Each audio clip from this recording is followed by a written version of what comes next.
Working from home sounds amazing until you realize that your fridge, your washing machine, and your phone all want your attention too, and you have a work to do. And I'm going to talk from experience and from some examples that I have went through myself. And interestingly, I don't think I was as focused when I was self-employed in my early days, but since going back to full-time employment, there was that level of unconscious level of I need to prove I can still do it. I need to prove I can actually work from home and achieve results. So I think there was a bigger pressure that I had than when I was self-employed while raising kids and I only work a few hours a day. Where going back to full-time job, okay, you've got this 9 to 5 and you've got certain tasks that it needs to be completed, certain day, certain week with the deadline. So I knew I had to, pull everything together, pull myself together and take on some of the stuff that worked for me before while I was self-employed and working from home, but also some stuff I knew I struggled with and I had to maybe potentially make a twist to them or make a change.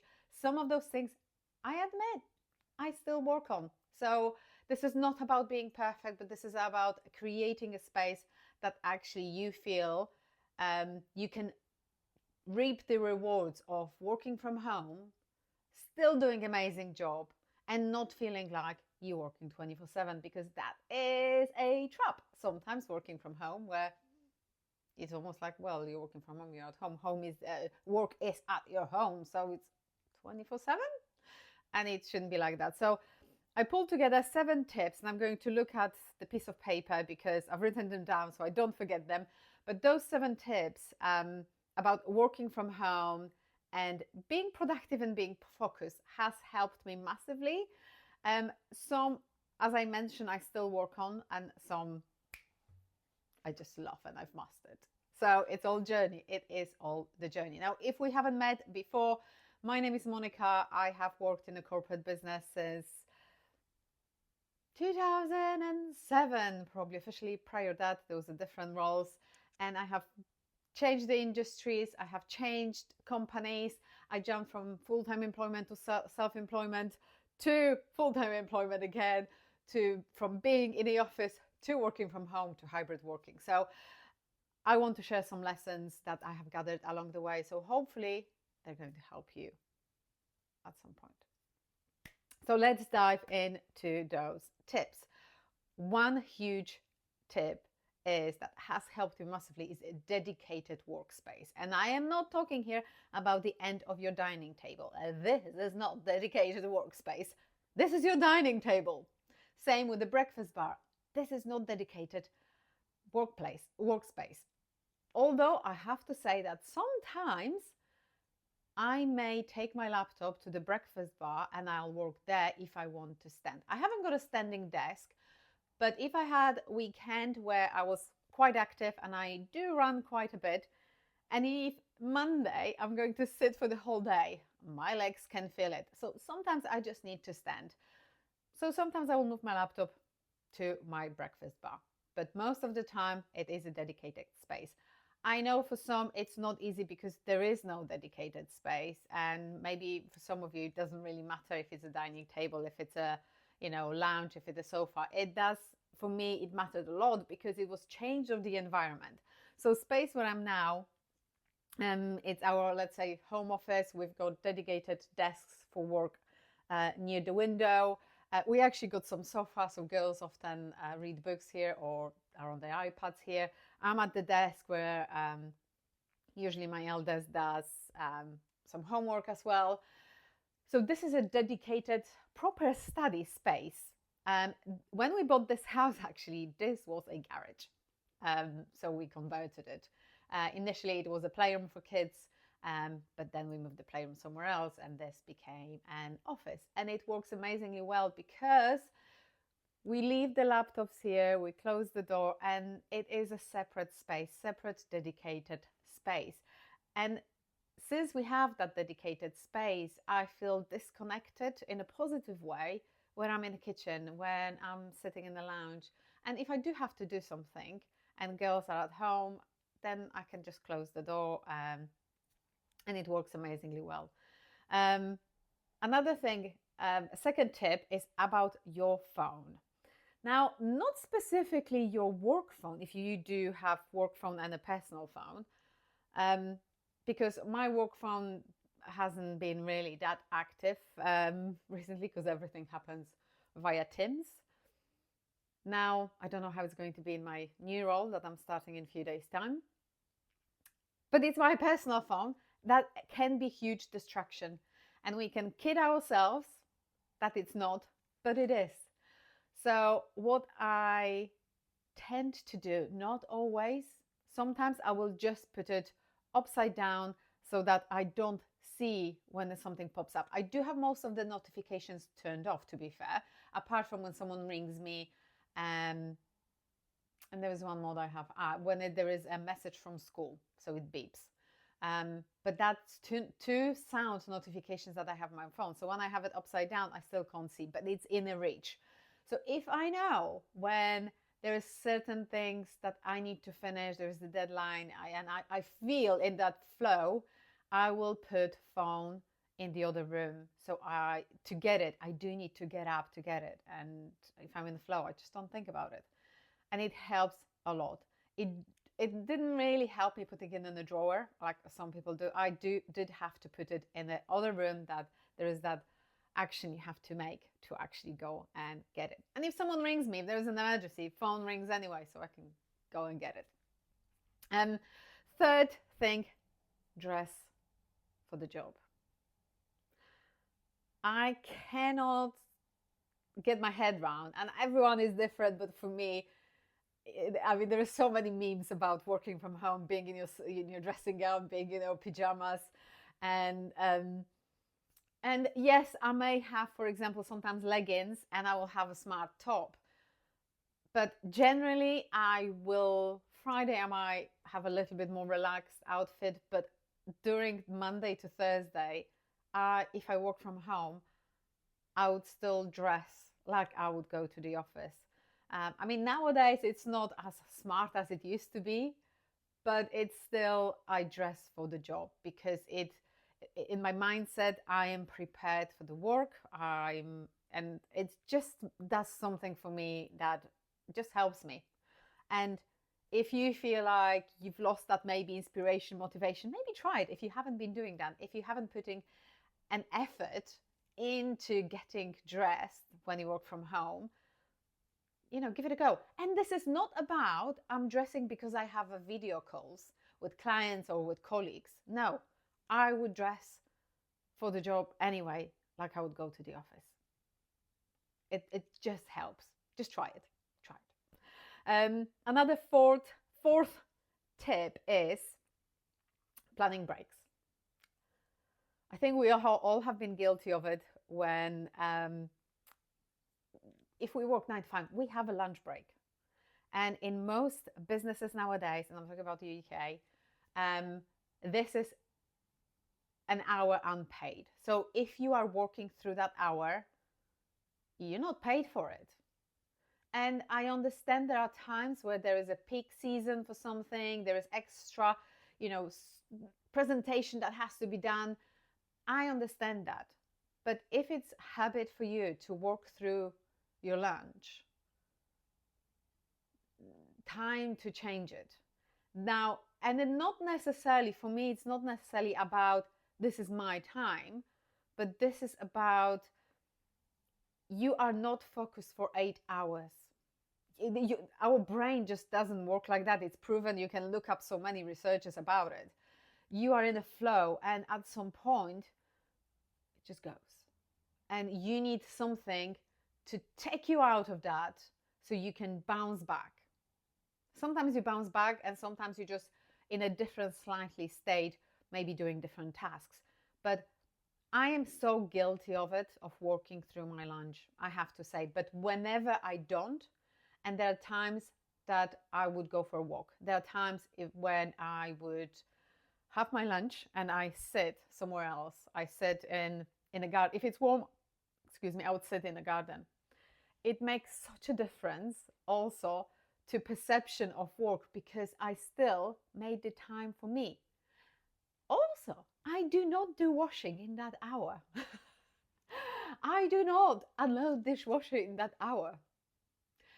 On some occasion, I will prep some stuff for dinner if I work from home during that hour, but that's if there's something girls got in the afternoon, we are tight on time, and I just have to get ahead. So sometimes I will do that. But what I found, whenever I take intentional break, it makes a difference to my productivity and focus afterwards. So it's worth doing it. But as I said, that is definitely something I still need to work on. Another thing, linking a little bit to the breaks, it's lunch prep. So when we go to the office or if we're on the road, we will prepare our lunch. I mean, or sometimes we'll go and buy our lunch somewhere. But if you are like me, like most of the time, if I'm in the office, I would prepare and take lunch with me. If I'm at home, I don't do that. But when I don't do that, I sometimes find myself overthinking, what do I want for lunch? Or maybe I want this, or maybe I want this. Oh, this takes too long to prepare. And I'm basically wasting my time.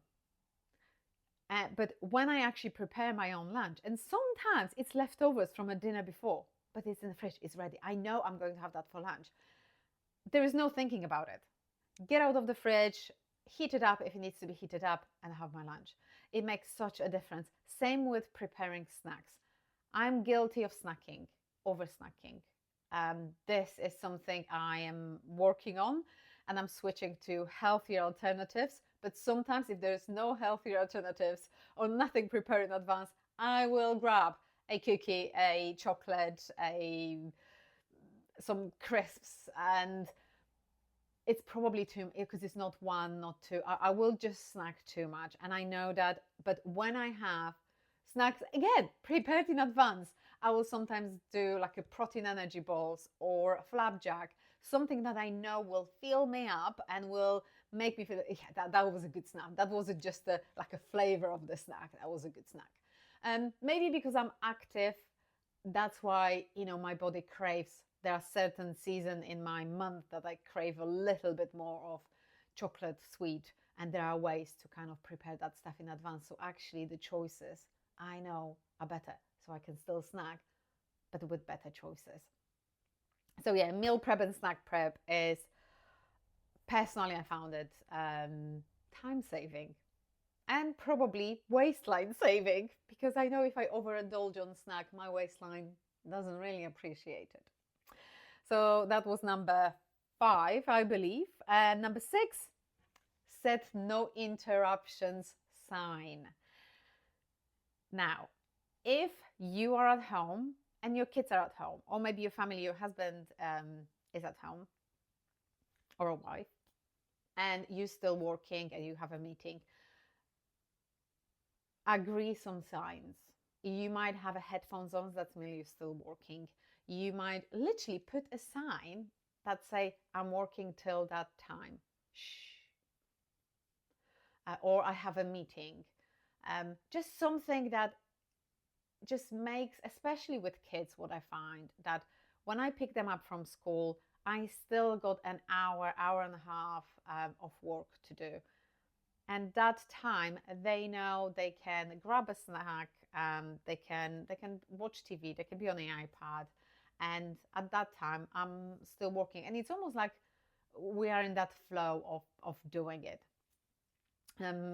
which works. And actually, oftentimes, they will actually sit here quietly with their headphones watching something. So we got into that flow that if I pick them up from school, I still got a little bit of work to do, and they're actually pretty good about it. But that sign is a good thing. Sign or awareness of it. So just talking to your kids about it. So they're aware why at that time you can't go out and play with them, or you can't make a Lego with them, you can't read them a book. And at some point, it's just that they'll get it. Kids are pretty clever. And the last point, number 7, is set a finish time. And yes, we work 9 to 5, sometimes 9 to 5:30, 8:30 to 5:30, whatever your schedule is, but set that time and aim to stick to it. And there will be times where you actually finish earlier. Maybe there was a big project you worked through your lunch, and at some point you just feel like, oh, this is just a bit of a drag. And I think a lot depends on the culture within your team and agreements in your team in terms of how that finish time is. Is it always set amount, set time, or is it something else? Sometimes we're on the road, we get up early, we hit the road 5 a.m. and next day we might finish a little bit early, or Friday we might finish a little bit early. So it's all about the culture within your team and agreements within your team of what it is. But specifically talking about working from home, and set yourself that boundary, because it is easy to overflow that boundary, especially if, I don't know, your other half is making a dinner. Oh, I'll just finish that email, or I'll just do that report. And those little things add up. There are exceptions to this, and exceptions, and I'm not talking specifically about a peak season or anything that there's additional work that we just have to put maybe for a week. But sometimes there are days where I'm in a total flow, and I know I had a report to finish that requires me pure focus and just peace and quiet. And you know what? Sometimes I will actually do it in the evening. But that's not to say I'm not going to take that time back at some point. And at some point, there are other things that are happening in life that I might need to pop out. I might need to do this. And it just, you yourself feel less guilty of doing that, because you finished that report. Yes, it was in the evening, but you were in such a flow that you just was like, yeah, I'm finishing it. So for me, that's my exceptions from the rule. And I sometimes, if I'm in that flow, I just don't want to lose it, because it's not sometimes easy to grab the flow. So those are the 7 tips that has worked for me. And as I mentioned, on some of them, I still have to work myself. I know.